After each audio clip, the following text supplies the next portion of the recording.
guys, we're Sherpa Reynolds and we are located here in Brighton, and we're going to talk to you about our second week here at DareToBeDigital.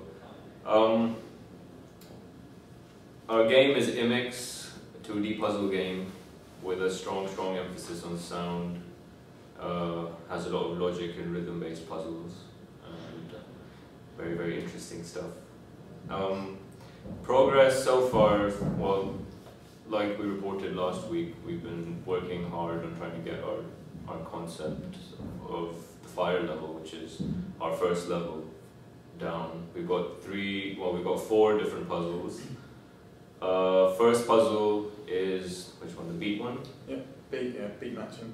Beat matching puzzle, and these guys have been hard at work trying to get that to function the way it should. It's coming along pretty well. Yeah, pretty much works now. Pretty much works. Yeah, Dave's been hard at work getting the visuals for the level sorted, getting all the assets, getting all the colourful graffiti art together. Pretties. And the interface as well, trying to get it so just to see how everything works in its most basic form, of course. Yeah. Things will change as we realise what doesn't work. Yeah, exactly. Hello, Fats. What are you up to at this moment? Well, pretty much earlier on today we just about finished off the design for 3 of our puzzles. Yeah, well, in its simplest form, basically, the sort of the visual style we're trying to get across. It's quite a splatter effect, as you can see from the screen. We're using the same nodes throughout all of the puzzles, and it's a kind of similar layout on each of them, just to keep familiarity. So yeah, next week we should have our first level functioning, working the way it should, and yeah, then we move on to our second level, which is going to be water. Yeah, it's going to be water.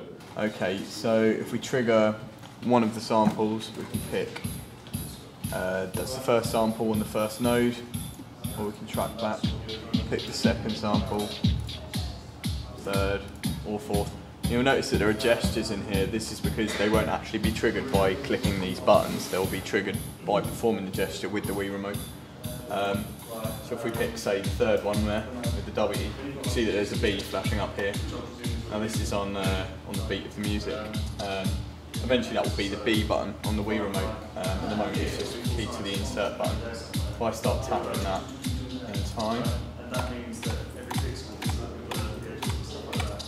The only problem that I think we've had is trying to get our audio engine, is it? Our audio engine? Through pure data to actually communicate with Flash.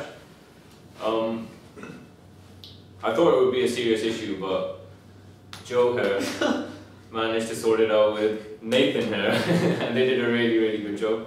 So it didn't really take that much time at all. Yeah, no, not in the end actually. Yeah, we've got that working because we built our own. Well, Joe and Anna built an audio engine for the game. We're not utilising Flash's limited audio options. We've kind of developed that, and yeah, we've got them communicating really effectively. And it's good. Like we got the interaction now. We can just copy that on for each and every puzzle after that. Hello, Joe. Hello, Fats. And what are you up to? I'm making the beat things for Nathan to use. All the different beats for the puzzles and the different variations of them. I'm happy to say so far our game is fully dependent on sound, which is what we wanted. in fact, the gameplay is kind of driven by the sound rather than sort of Flash communicating with the engine to you know, sort of spark music reactions. It's actually the audio engine that's driving Flash. So it's working the other way around, basically. Yeah. So has it ever been done before? as far as we're aware, that's never been done before, and the software we're using and the audio engine we're using, as far as we're aware, has never been utilised. Yeah, Pure Data is the software we're using. These guys have been really good at getting it to run the show, basically. Yeah. So yeah, that's where we stand at the moment. So hopefully this week is just sorting out our animations and putting the final touches and bringing the gameplay together for our fire level. Hopefully next week we should have our fire level complete, ready for some proper testing.